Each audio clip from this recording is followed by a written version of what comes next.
Good evening, everyone. I'm Trident's Marketing Communication Manager and part-time faculty member, Daniel Sloan, and we're excited to be bringing you tonight's Culture of Research and Education webinar called Navigating the Challenges of Writing Your Doctoral Study. And it's an alumni roundtable featuring two alumni from our Doctor of Education program. Tonight's webinar will be hosted by Dr. Kenny Maranga, who is a professor in the EDD program.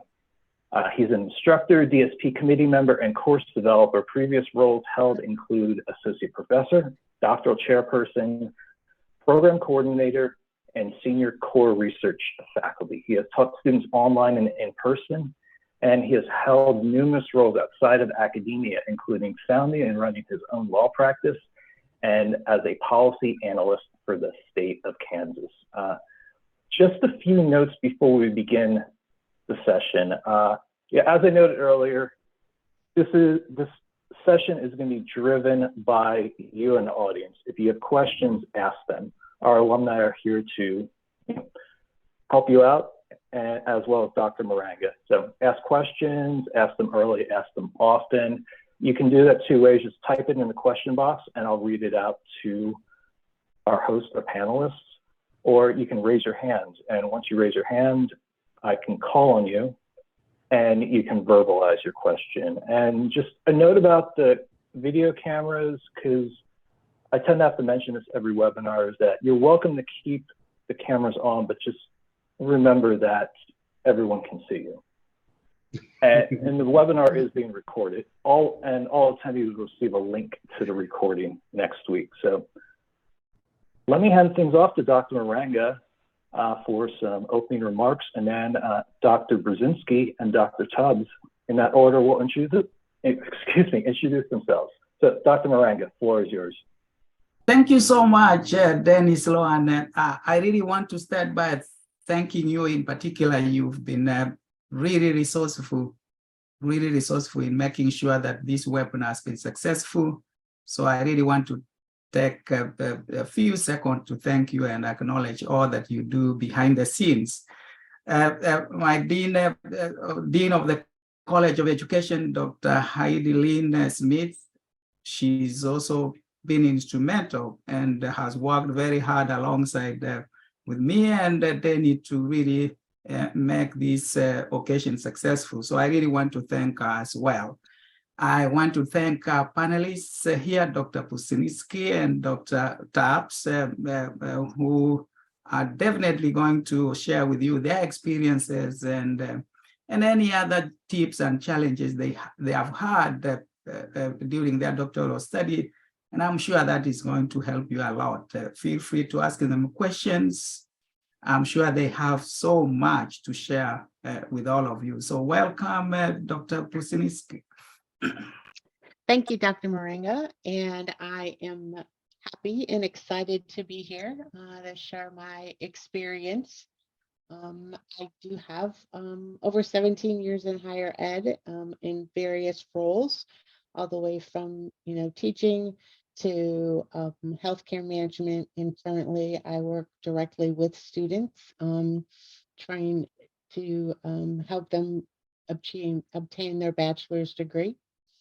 So I've always kind of had a passion for students who are not served well by just a standard educational system, what we would call kind of brick and mortar.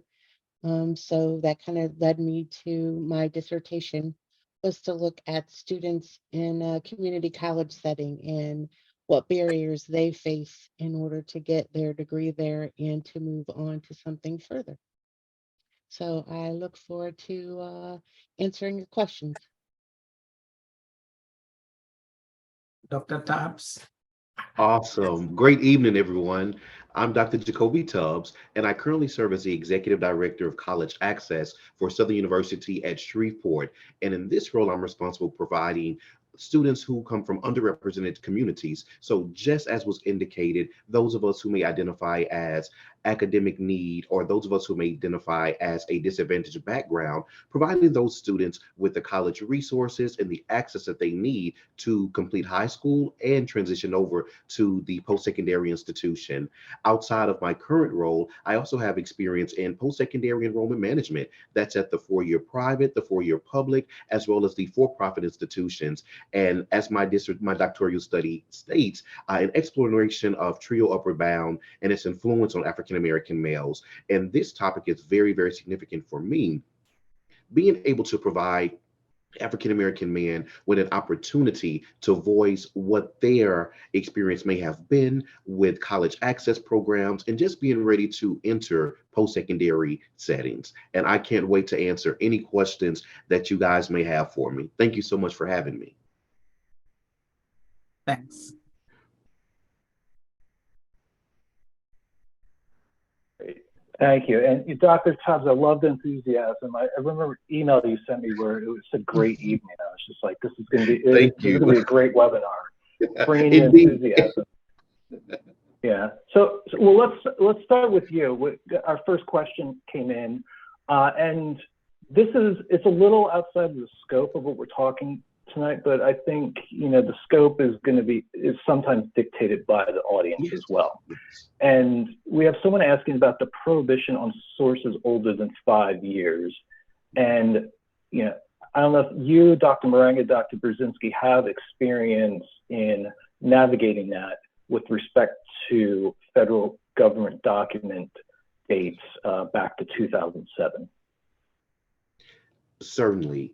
I would definitely recommend, as indicated and guided by Dr. Maranga, ladies and gentlemen, if the resource or the reference is older than 5 years, let's look to see if there's anything that may be more recent, more current, more up to date. Because as we know, education is constantly evolving. It's a ever evolving door. So we want to be sure that any data that we present, any resource, any reference, that it's speaking directly to the population in the current moment, and also giving us enough opportunity to forecast what may come down the pipeline or how the field may transition. So for instance, for my particular study, it was very important to speak to young men who had graduated within the last 2 to 3 years from a high school, and they are currently enrolled at a post-secondary institution. I completed my undergraduate degree from Grambling State in 2012, and I had to understand that while I completed my undergraduate in 2012, some of the resources, some of the language, some of the support may have been outdated. So that's one of the words that I definitely want to chime in on more, is making sure that any resource that you're going to use is going to be dated and it's going to be able to provide significance to your study. If it's older than a 5-year time gap, guys, that's going to make it a little bit more harder for your reference to be looked at or identified as really being significant. So we just want to be sure that we stay within that 5-year mark. That way you're providing the most up-to-date and valuable information, because in the end, it will only help and benefit your study. Okay, great. Thanks for that. Dr. Maranga, Dr. Burzynski, do you have anything to add?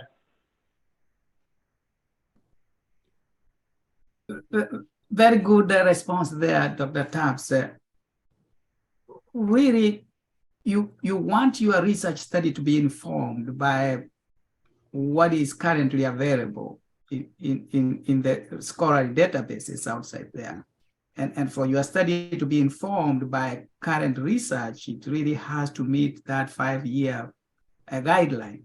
Yes. And for that very reasons, because studies, if you are going beyond 5 years, then most likely there must have been other studies that are based on what you are trying to inform your study about. Now, there are certain exceptions to that, and those exceptions apply to various studies. There are cases where you there's really need for you to cite studies that are past 5 years. Generally, you'll find that we recommend that 76 to 80% of the articles that you use in your literature review should really be within the 5-year guideline for that very reason. So it's important that you stay within that guideline. And you don't want to be really supporting your resource, your current study with very old resources, then how current is your study if you are really supporting it with resources that are 10, 15, 20 years old? So that is important for you to consider. I do have my peers here too, my colleagues, if anybody can chip in as well and add to anything that, besides what I've shared. And I think that was in reference, the question was in reference to to government studies, which I know sometimes are lagging in time. I have noticed that myself when doing the research, but I would recommend that maybe you look for studies outside of the government that have institutions or not-for-profits sometimes do more current studies that could use, so it makes your research more up to date and applicable.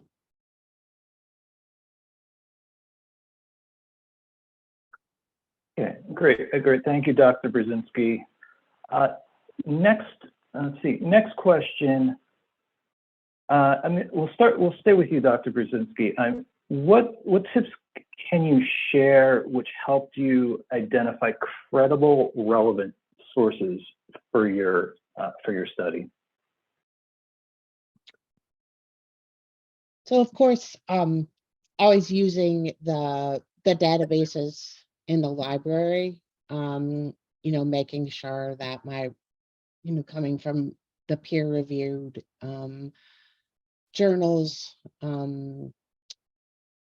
things that were academically pertaining to academics, and not so much outside information. So websites, things like that don't always get you what you need or could be very biased.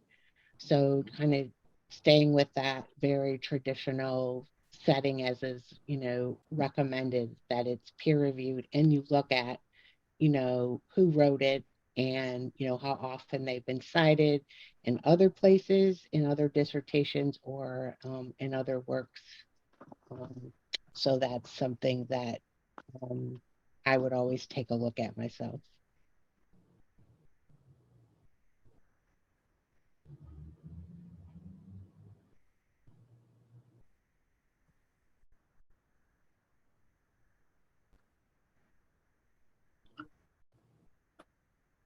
Dennis connecting to the audio here. That's a very good response. Dr. Tubbs, could you add on to that and share also what helped you organize your articles or resources in your literature review?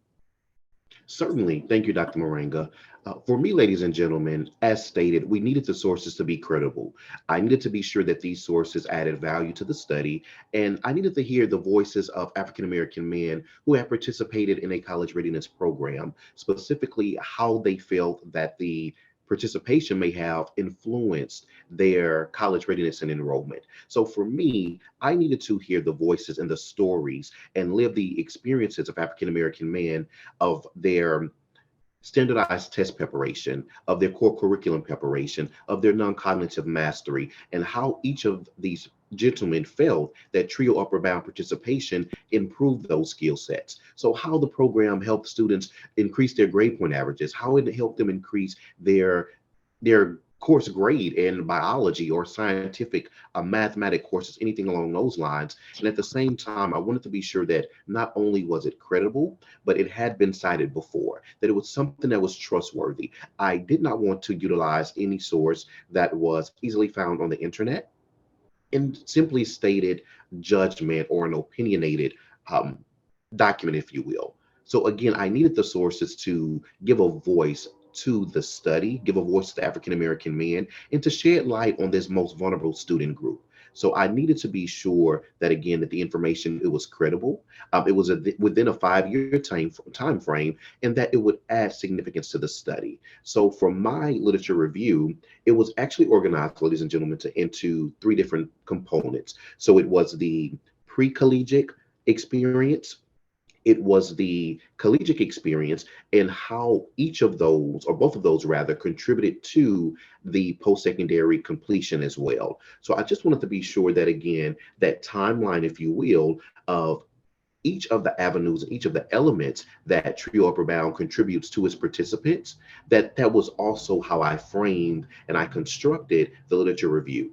So again, in essence, it needed to give a voice to the African American men, and it needed to give a voice in a scholastic method and a scholastic way to where that information could be conveyed and disseminated and articulated in the doctoral study.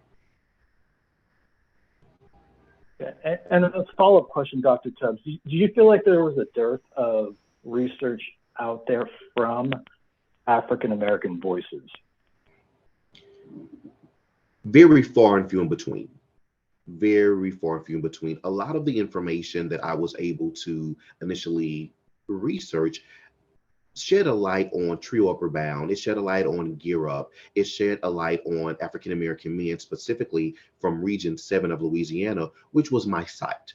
But it did not shed light on African American men who had successfully completed or participated rather in a Trio Upward Bound program. So that's how that study, my study, was able to be more significant, because it shed light on a new area. It gave, again, the most vulnerable student group a voice. It identified how this particular student group, this particular research population, felt that their participation in a Trio Upward Bound, which is a federally funded program, increased, improved, influenced their college readiness and enrollment. And again, because the data, Mr. Sloan, was so very few in between, it gave me an opportunity to really be able to scrub what was needed and the most information that will be influential for future generations. So my hopes were, once completed my doctoral study, if any African American male was to look at or research or read my study, they will be able to identify how participation in a Trio Upward Bound program could ultimately prepare them for college enrollment. It could prepare them within the course classroom, as well as the non-cognitive mastery, so that they'll be able to navigate and be successful in any post-secondary institution setting. Great, thanks. Yeah, that's really illuminating how you really outlined how there's a gap in the research and how you really strove to fill that gap. And I mean, with Dr. Burzynski, staying on the same subject matter, I mean, when you were considering what you were going to research, how did you identify the gap in the research and figure out how to write to that gap? Mainly, the gap in my research was they really hadn't seen a lot of conversations that they'd had with academic advisors. So I was trying to get to someone close to the student to identify barriers that the student experiences without talking directly to the student. So academic advisors usually have that kind of relationship. So they were able to provide me things that they saw or things that they saw their students experience. And in particular, more things came out because of the pandemic. So that also added extra pieces to my study, was that there were additional barriers, or the barriers that existed became more complicated because of the pandemic.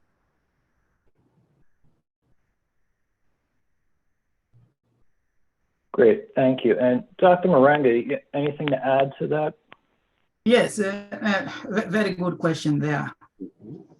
Really, every study starts with a gap in the literature. What is it that you really want to add voice to? What is it that is not known to the extent that you really like it to be? So in other words, really there is no study that hasn't been studied. That is not really a gap in the literature. Every study has been studied, but to what extent would you like to really research that specific topic that you are looking at, that you have interest with? That is really what is referred to the gap in literature. what is not known to the extent that you really like it to be. And this could be probably the population that you are looking at. It's different from what other studies have looked at. Mm-hmm. Could be the geographical location. It could be the methodology that other studies are focused on other methodologies, and yours is really focusing on a different methodology. It could be the time frame. If it's a case study, it could be in terms of the time frame, bounded in terms of time or place. So there are key areas that there are several really elements that you really look at that can point you to a specific gap in literature. But sometimes the gap in literature is not very clear. And I think it's important for you to really get to know that. So what generally as researchers we look for, and I think the term that is now currently being used, most researchers are moving away from the gap in literature, is the problem space. Mm-hmm. So identify that space, that problem, that issue, that whatever issue that you really want to investigate on, and then get to the databases, our library databases, and then find out what other studies have been written about that specific problem space. Sometimes this problem space, or some commonly referred to as the gap in literature, could be based on practice, a professional practice. So that could be your gap in problem space, and you really need to support it with the literature so that it can really get into what we commonly refer to as the gap in literature, once it's supported with current literature. Mm-hmm. So there's a gray space there. So you really, sometimes it's not very clear, and I think it's important for you to understand that. So, but any idea, because we all start with an idea in research, must be supported with literature for it really to be a scientific study. Yeah. Next question. This one's from one of the audience, and gonna send this to you, Dr. Maranga. And he asked, does anyone have any success stories or tips in navigating a U.S. military or federal government IRB or HRPO review? This is where he's stuck at the moment.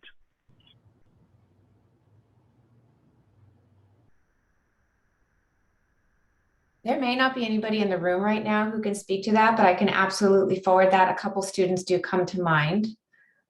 So I see that is from Gary. So Gary, I know who you are. I will connect you with somebody shortly by email. Thank you, Dr. Smith. You're welcome. Great. Thank you, Dr. Smith. See, next question. Let's go back to you, Dr. Tubbs.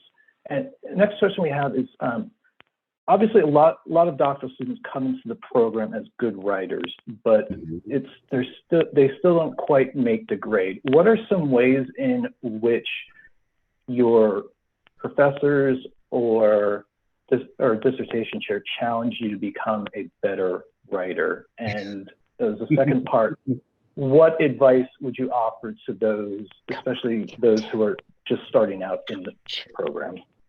Yes. Awesome question, guys.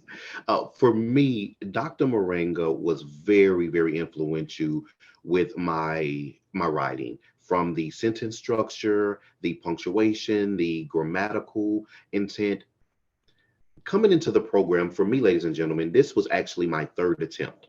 So I had attempted completing a doctoral study with 2 other institutions, and I went through that turmoil. I went through those phases of my material not being good enough.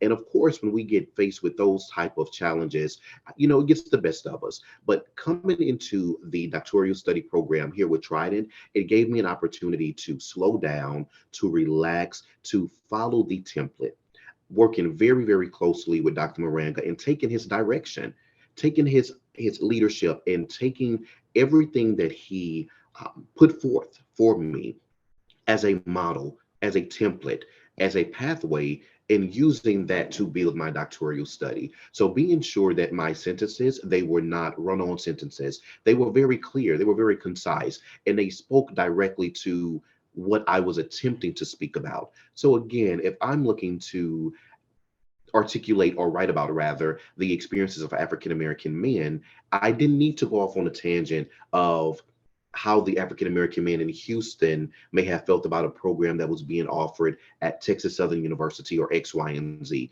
So being very, very intentional with my writing and really listening and providing those questions to Dr. Maranga and listening to his feedback, listening to his recommendations, and making sure that I was meeting the requirements and the expectations of the doctoral study template.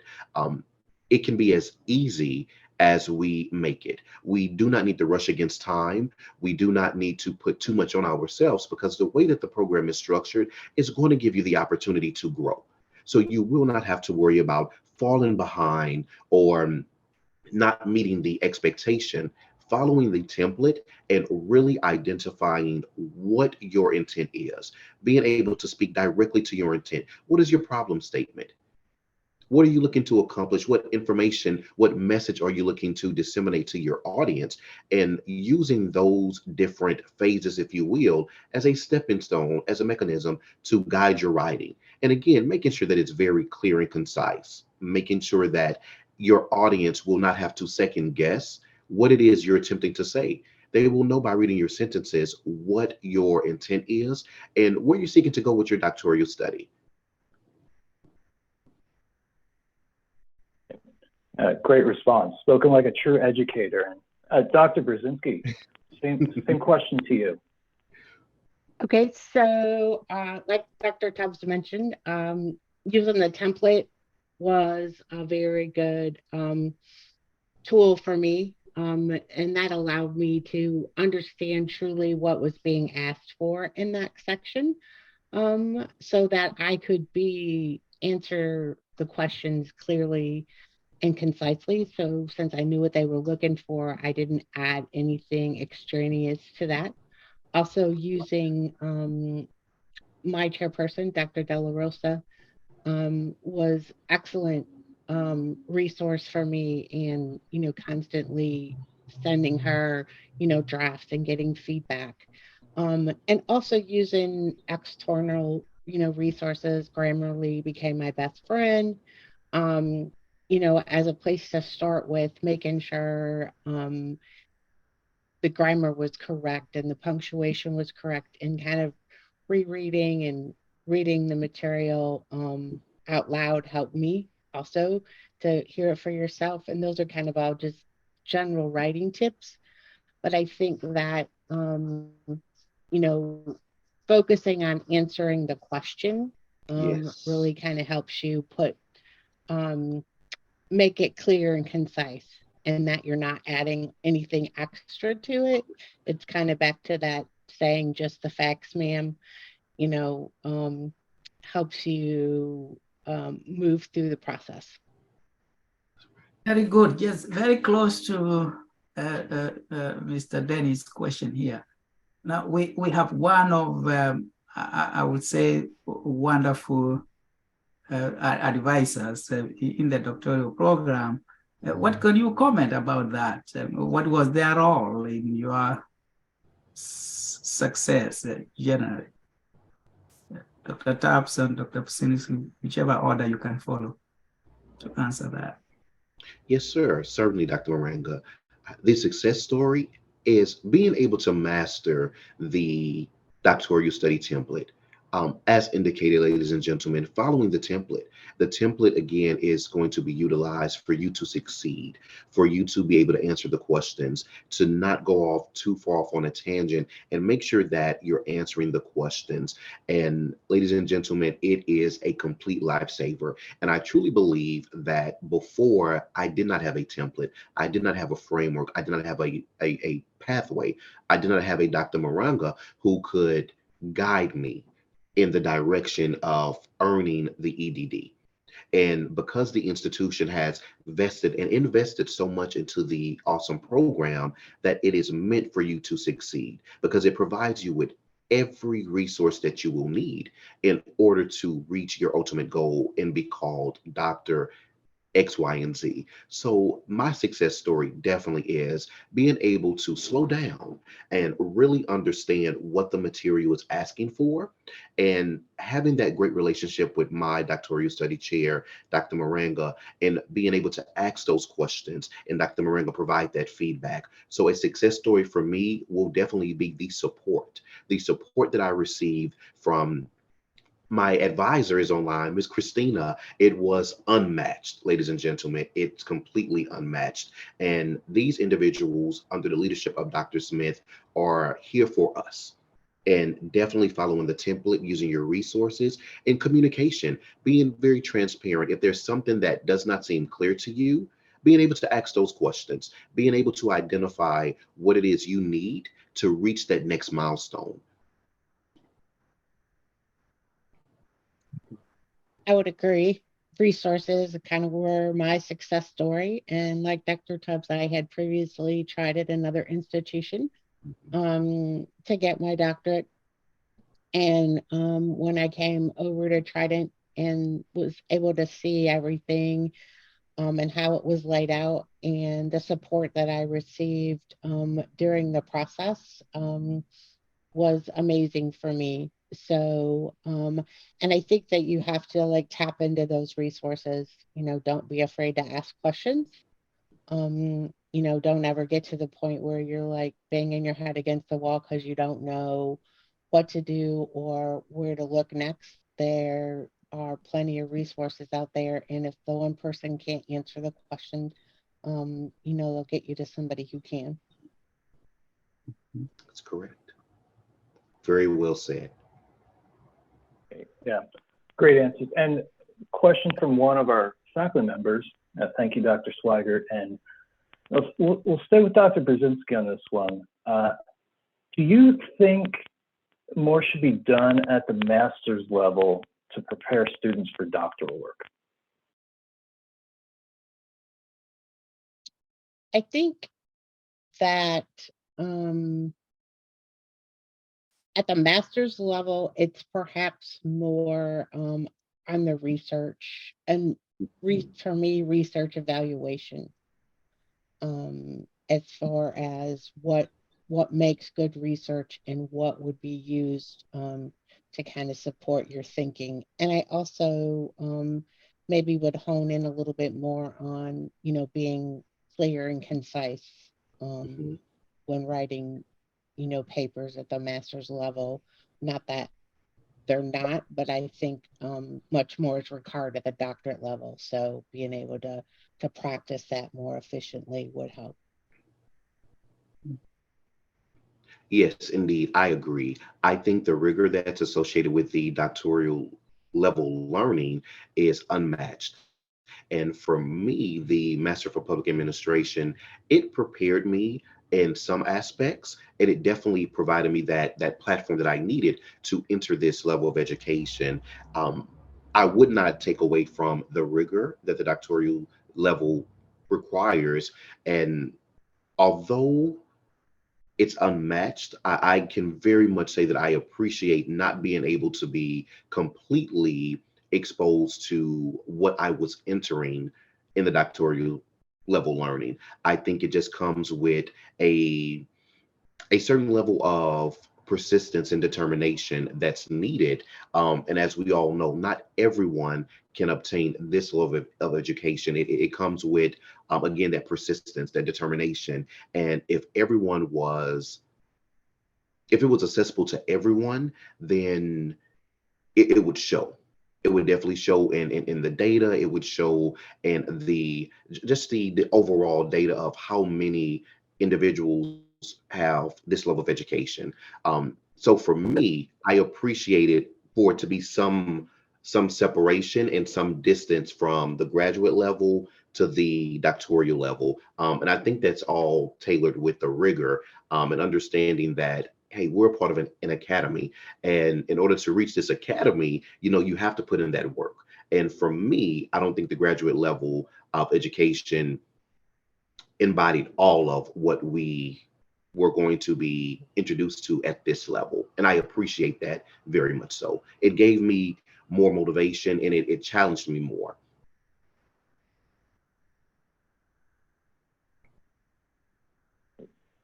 Thank you. And we have a question from one of our attendees about whether this research is quantitative, qualitative, or mixed. And I already provided the answer to him, but I think this is a question that will probably be in a lot of minds of some potential students and master's students in the audience. So, Dr. Maranga, what type of research are EDD students doing?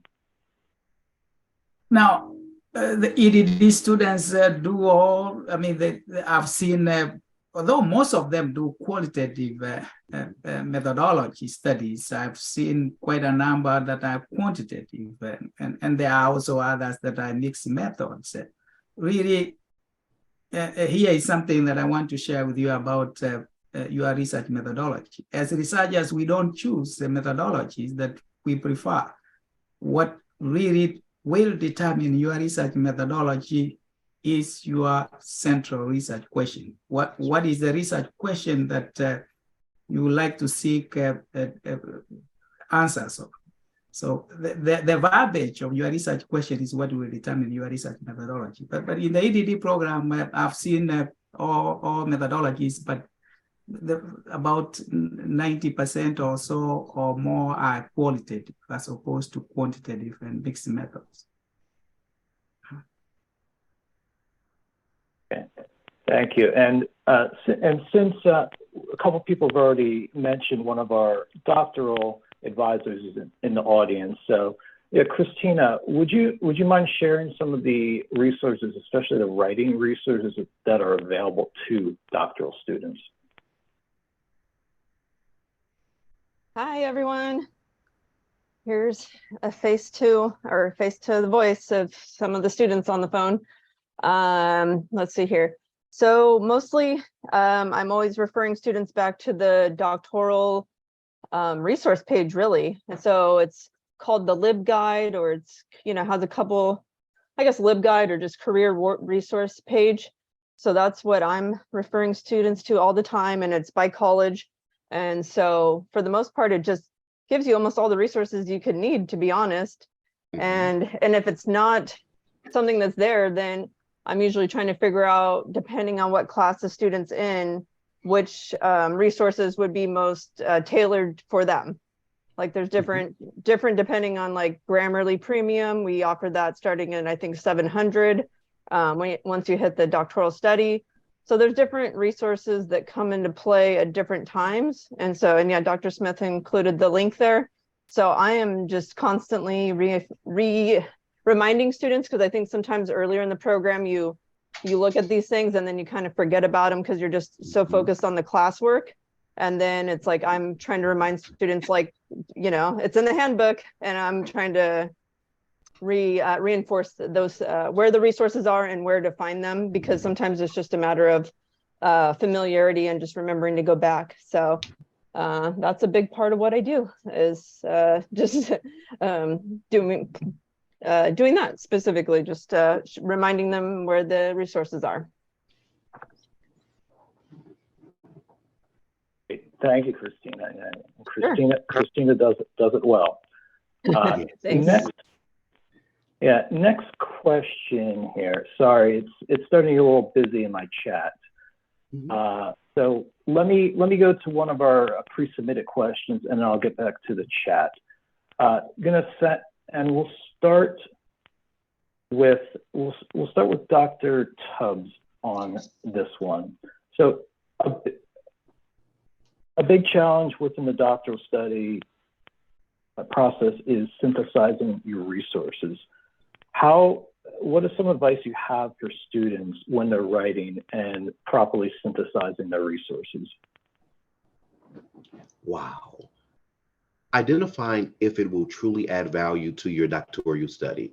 Understanding, as Dr. Maranga stated, your problem statement, your research questions, and how each of those resources will assist you in answering those research questions and providing light, and also being able to close the gap in literature for your specific problem statement. We want to be sure that it's intentional. We want to be sure that it is scholarly, and again, that it will add a lot of value because you're seeking to shed light in a new perspective on a problem. As Dr. Maranga stated, ladies and gentlemen, in 2022, every study has been done. Just truthfully speaking, when I initially approached the doctoral study program, my intent was to focus on enrollment management and identify how African American men may have viewed the enrollment management process, or speaking about African American enrollment at maybe historically Black institutions. But that information has been oversaturated. So I needed a new approach, I needed a new direction, and I needed something that had ultimately been done before, but I could be able to shed an additional light on it. I can give it a different perspective and a new voice could be heard. So with that, being able to synthesize the references and the resources was being able to identify whether or not the source would add value to the study. Any source that's going to add value to your study and assist you in answering the research question and identifying the problem statement and just being able to respond to those items will definitely be a source that you would want to utilize within your study. Thank you. And Dr. Burzynski, same question. Well, Dr. Chubb said it well. When I took a look at the research, I wanted to make sure that it did, back up what I was studying, and it answered, helped answer my research questions. Definitely wanted to make sure that it was relevant and timely, and from something that was well noted. So was it from a journal? And I think it's important that you kind of don't get blindsided or have blinders on when looking at research, that you do want your and you're just, because sometimes you think you read the title of something or you start to read something and it's not going to lead you to where you want it to. But I encourage you to keep reading, because sometimes that material does help answer your question or support what you're trying to achieve. Correct. Well said. So it looks like we're getting close to time. I want to hand things back to Dr. Maranga. I don't know if you have any more questions or comments you want to cover. If not, we can close things out with one more question. Dr. Maranga? Yes, and just one more question here, really, that I would like our panelists to share. One of the challenges that our doctoral students usually have is time management. And I'm sure our students here will love to hear from you how you managed your time throughout your doctoral program. What did you do? What are some of the tips that you can share that might help them go through this really rigorous study? So Dr. Burzynski and Dr. Tubbs, whoever starts first, I'm fine with that. Yes, sir. Dr. Burzynski. Okay, thank you. So time management is, for me, really about the priority that you put with writing your dissertation. It's going to have to become a priority in your life for a long time until you get it finished. But so putting it kind of first on your list always, but not for it to overtake your life, because then it will become a source of frustration. But then I'm going to go back to, the template and the timelines that actually are put into, each dissertation study session, and that you work with your, dissertation chair. Mine was very good at, saying, hey, we want to get this accomplished by this date. And so I was made sure that I completed my deadlines. And if that means that I had to break that out, if something was due in 2 weeks and I had to break it into pieces to make sure it happened in 2 weeks, that's what I did. And so I kind of do, that's how I work best, is, having an end deadline and then being able to break that up. And I always try to be finished beforehand so that I could get my feedback right away and get moving on the next piece. Because I always had the end goal in sight to, to be done on time. And I was able to accomplish that. Most certainly, ladies and gentlemen, I feel the same way. It was making sure that I stayed on track with the goals that I set for myself, as well as the goals that Dr. Maranga set for me. I wanted to be sure that if Dr. Maranga said, hey, in the next 2 weeks, I need these 2 components of this section completed, I needed to have those things to Dr. Maranga within a week, because I knew that Dr. Maranga had other opportunities. Dr. Maranga had other individuals that he was working with. So I wanted to make sure that any time that I had with Dr. Maranga, any attention of his that I had at that moment, it was valued. It was very, very precious. For me, the doctoral study became my life. Last summer, I wanted to be sure that, again, for me personally, having 2 attempts before, I did not want to waste a 3rd attempt. I was very intentional, I was very direct, and I wanted to be sure that, again, I followed every directive that Dr. Maranga had provided me. So if that meant, hey, working from 8 a.m. until 6 p.m. and then taking care of personal items for the next couple of hours, and if that meant from 10 p.m. until 2 a.m., I'm focused on the doctoral study template, then that's exactly what it was. Because again, I wanted to be sure that I dedicated enough time so that the work that I presented to Dr. Maranga, it reflected that. It was not a rush job. There were one incident where I sent Dr. Maranga 3 drafts of the doctoral study in one night, ladies and gentlemen. And it was because after I read the material, I reread it and I reread it. And I said, wait a minute, I'm not being clear and concise. I'm not being intentional with this response. And I do not feel that it's going to be clear when read by the committee and read by any audience. So I triple checked myself before submitting anything to Dr. Maranga. And the feedback that Dr. Maranga was able to provide, again, it was very direct. And he was able to spotlight and identify things that may have not been caught while I was doing my triple check.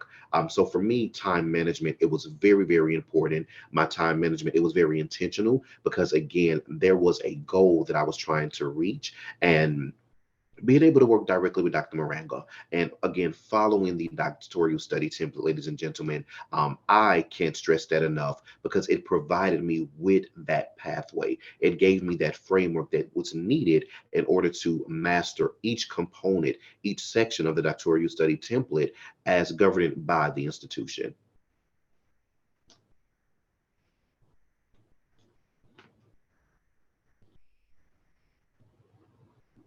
Great. Thank you, Dr. Tubbs. Thank you, Dr. Burzynski. And I guess it's time to close things out tonight. Really appreciate everyone's involvement in tonight's webinar. A lot of really good feedback shared, a lot of great collaboration. To learn more about the core series and see archived webinars, please visit the link on the screen, which will send this out to you. And if you have further questions, the email addresses for both Dr. Maranga and myself are on the screen now. To all those attended, thank you for your participation, interest, and great questions. Have a great evening, and let's continue collaborating and building knowledge. Thanks so much, everyone. Thank you, guys. Thank you. Thanks. Take good care. Bye-bye.